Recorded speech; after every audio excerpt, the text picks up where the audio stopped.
శాసనసభ స్పీకర్ను నేరుగా కమాండ్ చేయటము, క్రిటిసిజం చేయటము, ఈరోజు చైర్ను అప్రతిష్ట పాలు చేయడానికి ఎవరు చేసినా వారు చేసినట్టే. రెస్పెక్ట్ అనేది ఇన్స్టిట్యూషన్కి ఉండాలి. వ్యక్తిగతంగా ఎవరికైనా వారికి వ్యక్తిగత భేదాభిప్రాయాలు ఉండొచ్చు, కానీ చైర్కు సంబంధించి చైర్ పైన కూర్చున్న శాసన సభాపతి గారు చైర్లో కూర్చున్నప్పుడు వారు స్పష్టంగా రూల్స్ ప్రెసిడెంట్స్ దృష్టిలో పెట్టుకొని ప్రతి సందర్భంలో చేస్తూ ఉన్నారు.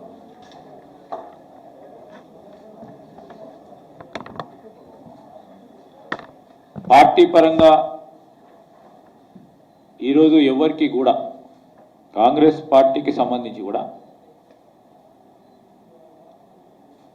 ప్రధానంగా ఫైనాన్షియల్ కమిటీస్ ఏవైతే స్పీకర్ గారు ఒక ప్రక్రియ ప్రకారం ఎన్నిక చేసుకోవడానికి ఆ ప్రక్రియ భాగంలో ఎన్నిక కాబడటం చేయటం జరిగిందో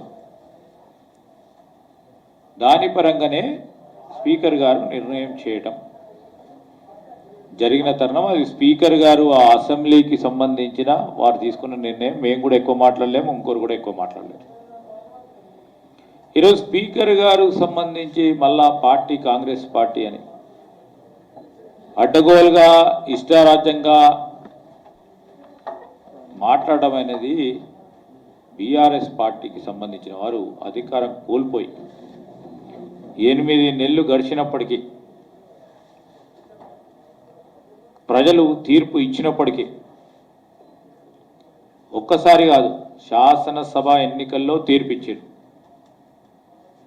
ప్రభుత్వం మాకు ఈ ప్రభుత్వం కావాలని ఆలోచన చేసి మెజారిటీ స్థానాలు కాంగ్రెస్ పార్టీకి ఇచ్చి ఈరోజు ప్రభుత్వాన్ని మీరు నడపాలని వారు ప్రజలు తీర్పిచ్చారు. అయినా కానీ ఆ 2-3 నెలలు ఉరికిరు. మళ్ళొక్క వారు తీర్పిచ్చారు, ఇంకా గట్టి తీర్పిచ్చారు. పార్లమెంట్ ఎన్నికల్లో మీకు వచ్చిన 38 సీట్లు కాదు, మీకు దానికి కూడా అర్హత లేదని 0 పార్లమెంటు సీట్లకు సంబంధించి నిర్ణయం చేసిన తర్వాత కూడా ఇంకా కూడా పార్టీ వ్యవహారాలకు సంబంధించి కానీ ప్రజలకు సంబంధించిన అంశాల విషయంలో అయ్యో ప్రభుత్వం కోల్పోయినాం అనే బాధ,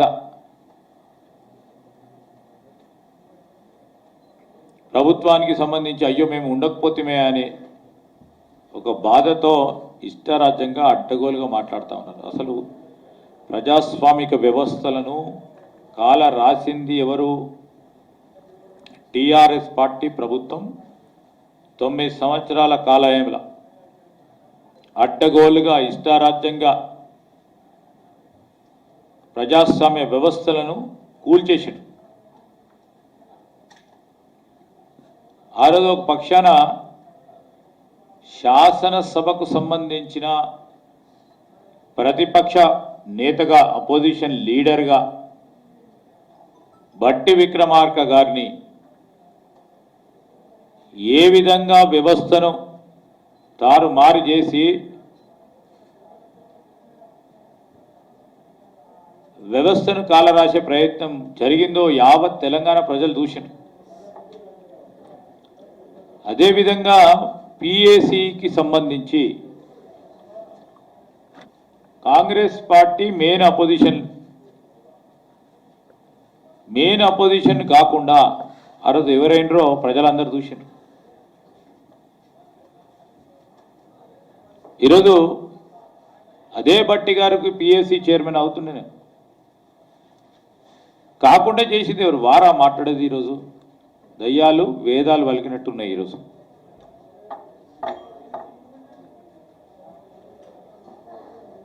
ప్రజాస్వామ్య వ్యవస్థలు కానీ అధికార వ్యవస్థలను కూడా మొత్తం ఇష్టారాజ్యంగా అడ్డగోలుగా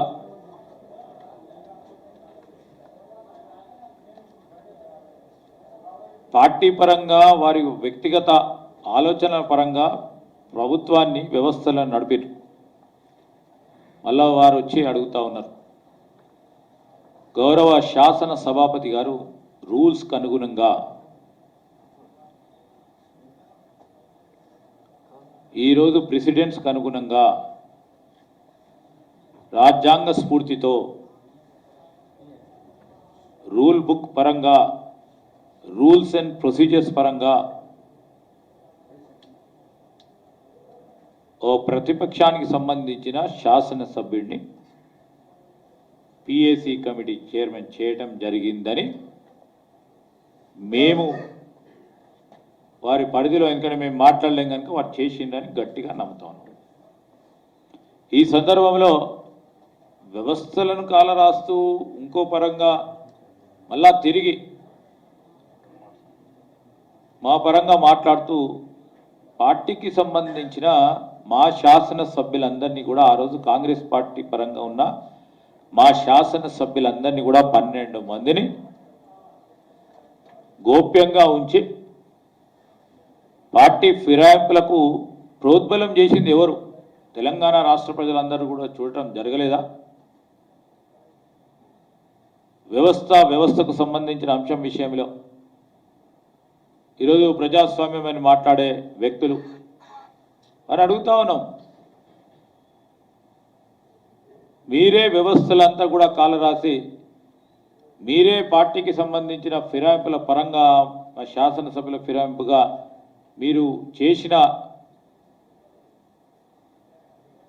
పని గొప్పదనుకొని ఈరోజు చెప్తా ఉన్నారా? ఈరోజు మాట్లాడుతూ ఉన్నారా? ప్రజాస్వామ్యాన్ని మా కాంగ్రెస్ పార్టీ నమ్ముతుంది, మా ప్రభుత్వం నమ్ముతుంది. దానికి తోడు ప్రజాస్వామ్యాన్ని నమ్మే వ్యవస్థలకు సంబంధించి ఏ నిర్ణయం తీసుకున్నా ఈరోజు లెజిస్లేచర్ కానీ ఎగ్జిక్యూటివ్ కానీ జ్యుడిషియరీ కానీ ఏ నిర్ణయాలు తీసుకున్నా ఆ వ్యవస్థలకు సంబంధించి రాజ్యాంగంలో పొంచి ఉన్న వారి అధికారాలను కాపాడే విధంగా మా ప్రభుత్వం ముందుకు సాగుతుందని మీ ద్వారా ప్రజలందరికీ కూడా తెలియజేస్తా ఉన్నాను. ఇప్పటికైనా వారందరూ కూడా నోరు అదుపు పెట్టుకొని మాట్లాడాల్సిన అవసరం ఉంది. ఈరోజు వ్యవస్థల పైన మాట్లాడుతారు. ఇది సరికాదు, దీన్ని ఖచ్చితంగా ఖండిస్తాను.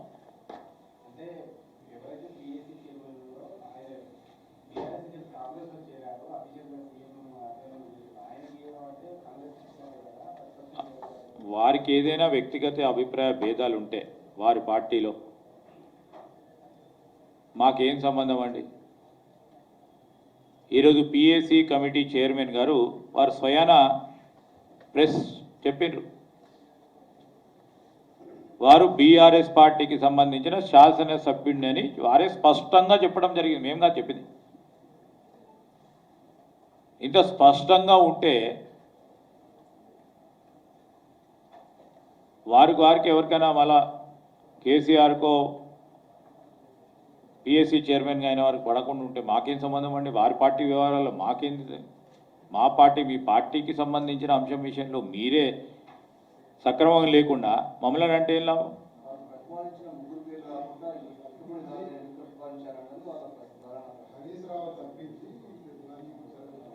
ఎవరు తప్పించి ఎవరు మెచ్చి ఉండదు. అక్కడ సంఖ్యాబలం పరంగా 3కే వస్తుందని రూల్ బుక్లో ఉంది. ఈరోజు వారి పార్టీకి సంబంధించిన శాసనసభ్యులే కదా, నేను కాదు కదా అన్నది, వారు కదా, మా ముఖ్యమంత్రి గారు కాదు, ఇంకోటి మా పిసిసి అధ్యక్షుల వారు అనలే. స్వయాన ఈరోజు పిఏసీ కమిటీ చైర్మన్గా నియామకులైన శాసనసభ్యుడు బీఆర్ఎస్ పార్టీకి సంబంధించిన నేను శాసనసభ్యుడు అంటే కాదని అవునవునని ఏదేమన్నా గేమా అండి? ఇదేమన్నా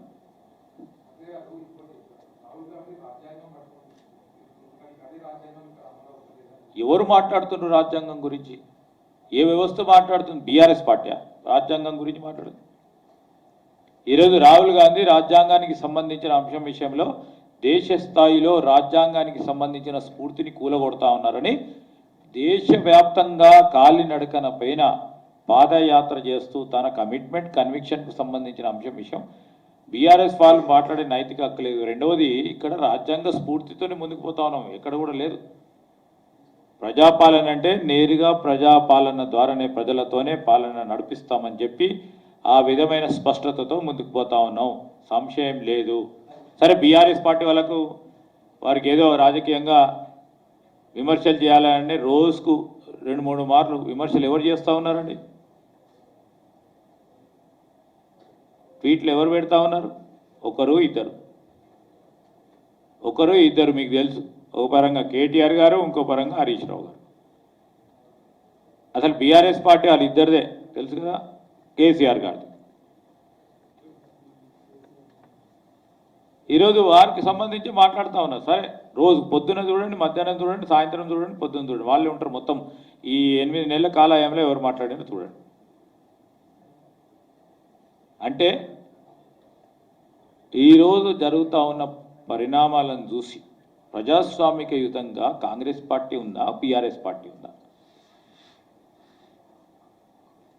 అనేక సందర్భాల్లో మేము ప్రతిపక్షంలో ఉండు, మా లక్ష్మణ్ కుమార్ మాట్లాడు, మా ఆది శ్రీనివాస్ మాట్లాడు, మా సోదరులు విజయరమణారావు గారు మాట్లాడినారు, ఇంకోరు మాట్లాడినారు. అది ప్రజాస్వామ్యం, అది ప్రజలకు సంబంధించిన గొంతు. అంటే వ్యక్తులు ఇద్దరు మాట్లాడంగానే మొత్తం ప్రజాస్వామ్యం వస్తుందా? ఇప్పటికైనా మానుకోవాలి, వ్యవస్థలను గౌరవించే ప్రయత్నం చేయాలని, గౌరవించే విధంగా భగవంతుడు వారికి ఆశీర్వాదం ఇవ్వాలని కోరుతున్నాం. వారు చెప్పినది స్పష్టంగా, ఈరోజు స్పష్టంగా కూడా వారి నోట చెప్పటం జరిగింది. ఎవరి నోట కాదు, నా నోట చెప్తే ఏం చెప్పాలా? వారి నోట కాదని నేను చెప్తున్నా, వాళ్ళ అలాగా కాదు, ఇది కాదు, నాకు రాలేదని ఇంకోటి చెప్తామా? ఈరోజు ఆయన నియోజకవర్గానికి సంబంధించిన అభివృద్ధి జరగాలని కలవడం జరిగిందని వారు స్పష్టంగా చెప్పడం జరిగింది. చెప్పినాక ఇంకా సంశయం ఏంది? ఈ వ్యవహారం విషయంలో నడుస్తూ ఉంది, కోర్టుకు సంబంధించిన అంశం నడుస్తూ ఉన్నప్పుడు ఈరోజు కోర్టుకు సంబంధించిన అంశం విషయంలో నేను ఎక్కువ మాట్లాడదలుచుకోలేదు. ఎవరు చూస్తారో నేను వ్యక్తిగతంగా నాకు అంత బలం లేదు. ఓకే, మా కాంగ్రెస్ పార్టీకి ఫిజికల్గా అంత బలం లేదు, కానీ ప్రజల బలం ఉంది, మాకు ప్రజాబలం ఉంది.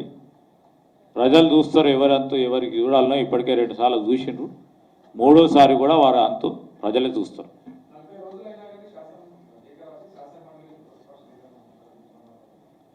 ఈరోజు శాసన మండలి చైర్మన్కు సంబంధించిన అంశం నేను కాదు, ఇంకోరు కాదు మాట్లాడించి ఎవరు చేయాలది? వారికి సంబంధించి కూడా వారికి ఈరోజు కాదు, రేపు కాదు, మొన్న వరదలు వచ్చినాయి, అంతకుముందు ఇష్యూస్ వచ్చినాయి, ఎలక్షన్ వచ్చినాయి. దాని పరంగా వారు ఇచ్చిన నిర్ణయం ప్రకారం తప్పకుండా ప్రకటించడం జరుగుతుంది. వ్యవస్థను గౌరవించాలి. వాళ్ళలాగా ఇష్టరాజ్యంగా అడ్డగోలుగా ఎక్కడ కూడా వ్యవస్థకు సంబంధించిన అంశం విషయంలో గౌరవం ఇవ్వాలి, ఇచ్చిపుచ్చుకునే కార్యక్రమంలో ఎక్కడ కూడా భంగం కలగకుండా ముందుకు తీసుకెళ్లే కార్యక్రమం చేస్తాం. ఈరోజు అదంతా కోర్టు పరంగా ఉన్న అంశం, నేను ఈరోజు మేము మాట్లాడదలుచుకోవాలి. కోర్టు పరంగా ఉన్న అంశం ఇది. వ్యవహారం నిన్న కూడా తెలుసు, అందుకోసం దాని గురించి ఎక్కువ మాట్లాడితే కోర్టుకు మేము, ఎందుకంటే కోర్టులను కూడా గౌరవిస్తాం, ఇష్టంగా మాట్లాడలేము అట్లా.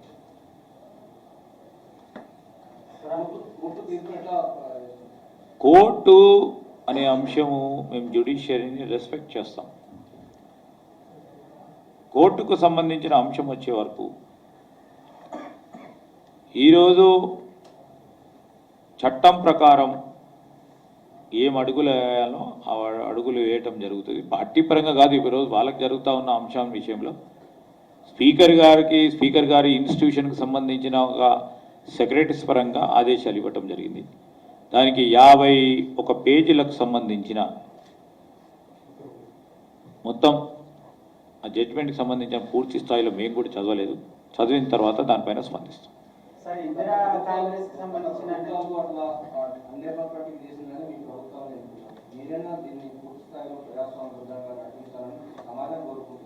డెఫినెట్లీ సమాజం కోరుకునే విధంగా, ప్రజలు కోరుకునే విధంగా మా పరిపాలన యంత్రాంగం ముందుకు నడుస్తుంది. మా పరిపాలన యంత్రాంగానికి సంబంధించి మా పరిధిలో లేని అంశాలు మాకు చుట్టుపెట్టి రాజకీయ లబ్ధి పొందామని ఆలోచన చేసేవారిని అడగండి. మేము ఈరోజు కానీ ముందు కానీ రాబోయే కాలం కానీ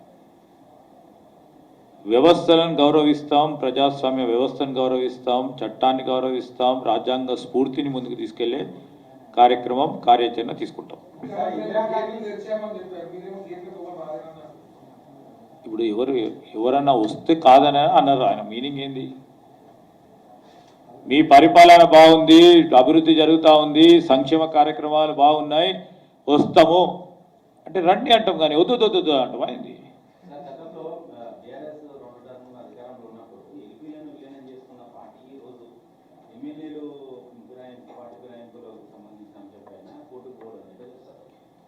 అంటే ఇప్పుడే చెప్పిన దయ్యాలు వేదాలు పలికినట్టుంది. మొత్తం వ్యవస్థలను కూలి చేసిన ఆ వ్యవస్థ, ఆ పార్టీకి సంబంధించిన వ్యవస్థ ఈరోజు మళ్ళా మా మీద ఈ విధంగా అభియోగం పెట్టి, అలిగేషన్స్ పెట్టి రాజకీయంగా లబ్ధి పొందామని ఆలోచన చేస్తే ప్రజలందరూ కూడా చూస్తూ ఉన్నారు. ప్రజలే అన్నిటికీ జవాబు చెప్తారు కనుక మేము కూడా వేచి చూస్తూ ఉన్నాం. ఒక పరంగా, చట్టపరంగా, న్యాయపరంగా అన్ని అంశాల విషయంలో ప్రజల దీవెనలు ఉంటే మాకు తప్పకుండా వారు అనుకున్న దానికి ఖచ్చితంగా సమాధానం చెప్తాం. సార్, మరి గతంలో కాంగ్రెస్ ఎమ్మెల్యేలు మారినప్పుడు రాళ్ళతో కొట్టాలని మీ కాంగ్రెస్ నేతలు అన్నారు కదా, ఇప్పుడు అదే రిపీట్ చేయొచ్చా? గతంలో కాంగ్రెస్ నుంచి టీఆర్ఎస్ లోకి వెళ్ళినటువంటి ఎమ్మెల్యేలని రాళ్ళతో కొట్టాలి ప్రజలని చెప్పారు. ఇప్పుడు కాంగ్రెస్ లోకి వస్తున్న ఎమ్మెల్యేలను కూడా రాళ్ళతో కొట్టాలని కూడా ఇప్పుడు ఆ రోజు ఏ విధంగా తీసుకుపోయినరు, ఏ విధంగా తీసుకుపోయినారు, ఏది ఆశ చూపెట్టి తీసుకుపోయారు, ఏ విధమైన లబ్ధి చేయడానికి, లబ్ధి చేకూర్చే ప్రయత్న భాగంలో ఏ కోణం నుంచి తీసుకుపోయినరో అది దృష్టిలో పెట్టుకొని చేసింది. ఈరోజు అభివృద్ధి సంక్షేమం జరుగుతుంది, మాకు ప్రాంతాలకు అభివృద్ధి కావాలి, నా నియోజకవర్గానికి అభివృద్ధి కావాలి, నా ప్రాంతానికి సంక్షేమం చేయాలంటే ఇంకా కూడా రాళ్ళతో కొట్టమంటారా? కూడా వాళ్ళకి ఏందో ప్రజలకు తెలుసు కనుకనే, మాకు కూడా తెలుసు కనుకనే ఆ రోజు చెప్పడం జరిగింది మా ప్రతిపక్ష నేతకు సంబంధించి. ఏమంది గౌరవ హైకోర్టు ఏమంది? దానిలో ఏమంది? ప్రక్రియను మొదలుపెట్టామంది. ఏమంది దానిలో? ఏమో పోయి రేపు పొద్దున నిర్ణయం చేసుకొని, నిర్ణయం ఈ విధంగా ఉంది, ఈ విధంగా అమలు చేయమని అందా? అదండి, 4 వీక్స్లో ప్రక్రియను మొదలుపెట్టమంది, నాట్ నిర్ణయం. స్పష్టం ఇది. ఈరోజు మేము చెప్తా ఉన్నాం, ప్రక్రియను మొదలుపెట్టమంది. కోర్టుకు సంబంధించి ఆ అధికారం కూడా, ప్రక్రియ మొదలుపెట్టే అధికారానికి సంబంధించిన అంశం విషయంలో కూడా లీగల్ ల్యూమినరీస్ ఈరోజు న్యాయపరంగా ఉన్న అనేక మంది ప్రముఖంగా ఉన్న న్యాయవాదులు కూడా దాన్ని కూడా సమీక్షిస్తూ ఉన్నారు. ఎంతవరకు న్యాయస్థానాలు ఈ 10th షెడ్యూల్కు సంబంధించిన అంశం విషయంలో న్యాయస్థానాలు లెజిస్లేచర్కు సంబంధించిన అంశం విషయంలో డైరెక్షన్ ఇవ్వచ్చా రాదా అనే అంశాన్ని కూడా సమీక్ష చేస్తూ ఉన్నారు. తప్పకుండా ఆ కోణంలో గురించి కూడా అందరూ ఆలోచన చేస్తారు. ఎంతవరకు రాజ్యాంగం నిర్ణయం చేసిన అధికారాలు, ఆ అధికారాలకు సంబంధించిన లిమిటేషన్స్, ఆ లిమిటేషన్స్ సంబంధించిన ఎంతవరకు వారు ఓవర్లాపింగ్ చేయకుండా రాజ్యాంగ స్ఫూర్తిని కాపాడే ప్రయత్నం చేయాలి. 10th షెడ్యూల్లో ఏమంది? 10th షెడ్యూల్లో ఎక్కడ కూడా ఫలానా రోజులలో చేయాలే నిర్ణయం అని స్పెసిఫిక్గా ఎక్కడ కూడా పేర్కొనలేదు. 10 రోజులు చేయాలన్నా, 20 రోజులు చేయాలన్నా, నెల రోజులు చేయాలన్నా, సంవత్సరంలో చేయాలన్నా, 2 సంవత్సరాలు చేయాలన్నా, 10th షెడ్యూల్లో యాంటీ డిఫెక్షన్కు సంబంధించిన అంశం కోర్టు పరంగా చెప్తాను, ఎక్కడ కూడా మెన్షన్ చేయలే. లేదు, there nothing in 10th schedule. So అలాంటి సందర్భాలన్నిటిని కూడా ఎందుకంటే నేను నాన్ ప్రాక్టీసింగ్ లేయర్ కనుక ఎక్కువ మాట్లాడతలేదు, నేను నిజంగా మొత్తం కూడా చూడలేదు అంతా. టెక్నికల్గా కూడా న్యాయ నిపుణులు కూడా దాని గురించి నిన్న గౌరవ హైకోర్టు ఇచ్చిన తీర్పుకు సంబంధించి తప్పకుండా దానికి సంబంధించి రాజ్యాంగ స్ఫూర్తికి సంబంధించి జ్యుడిషియరీ ఎంతవరకు లెజిస్లేచర్ని కానీ ఆదేశించవచ్చు అనే విషయంలో కూడా న్యాయ నిపుణులు నేను నిన్న మొన్న టీవీలో చూస్తా ఉన్నాను. ఆ విషయంలో కూడా తర్జనలు భర్జన జరుగుతా ఉంది.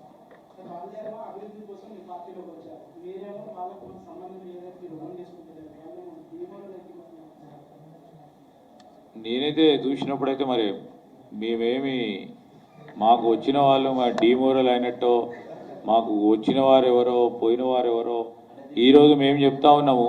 గాంధీ గారు మాట్లాడింది నేను టీఆర్ఎస్ ఎమ్మెల్యేనని చెప్తా ఉన్నాడు.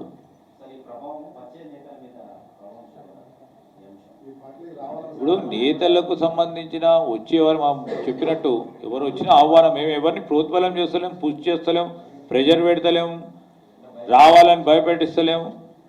ప్రేమ అభిమానంతో ఈరోజు పనులు కావాలి, వాళ్ళని ఎన్నుకోబడ్డ ప్రజలకు సంబంధించి ఏదో పని చేయాలనే ఒక తృష్ణ తపన ఉన్నవారు ఆలోచన చేస్తారేమో కాదటమైంది.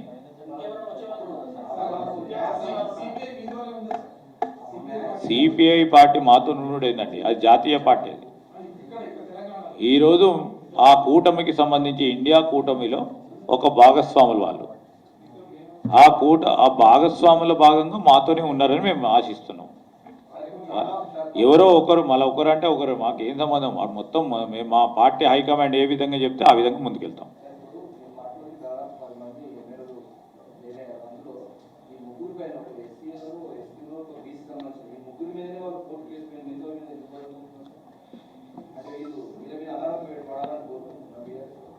కాదు, ఇప్పుడు వాళ్ళు తీసుకున్న ఆలోచన, వాళ్ళు తీసుకున్న నిర్ణయం, వాళ్ళకు పడకపోవటం నిర్ణయం, వాళ్ళకు ఏమంటారు సామాజిక దృక్పథం విషయంలో అవి ఏమైనా నిర్ణయాలు తీసుకుంటే ఆ పార్టీ విషయంలో వాళ్ళు ఏం నిర్ణయం తీసుకుంటే ఏం చెప్తాం చెప్పు. దాని విషయంలో కోర్టు పరంగా నడుస్తున్న అంశం విషయంలో మళ్ళీ 10 సార్లు ఆడితే నేను ఒకటి మాట్లాడితే ఇంకోటి అయిపోతుంది.